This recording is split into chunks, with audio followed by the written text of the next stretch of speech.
কুলাউড়া উত্তর বাজার জামে মসজিদ এর সংস্কার কাজ শেষে শহরের মুসল্লিয়ানরা এক চিত্তাকর্ষক সৌন্দর্যে মুগ্ধ হন প্রতি ওয়াক্তে নামাজে এলে।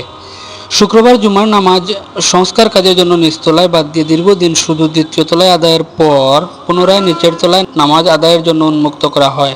নামাজের শেষে মুসল্লিয়ানদের নিয়ে আল্লাহর শুকরিয়া স্বরূপ দোয়া করেন এবং মসজিদের সৌন্দর্য বর্ধন ও সংস্কার কাজে যে যেখান থেকে আর্থিক ও মানসিকভাবে সহযোগিতা করেছেন সকলের জন্য দোয়া করেন হাফিজ মাওলানা মাহমুদুর রহমান ইমরান, খতিব অত্র মসজিদ।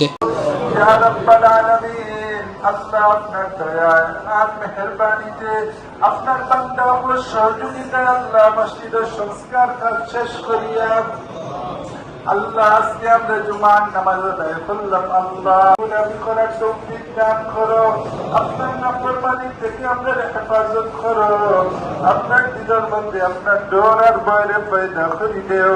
আল্লাহ সহকারে মসজিদে আসিয়া আল্লাহ আদায় করি এইভাবে পাঁচ ওয়াক্তের নামাজ মসজিদে আসিয়া জামাতে সেটা আদায় করার তৌফিক দান করো। ইয়া রাব্বাল আলামিন, আমরা প্রত্যেকের মাফ করো।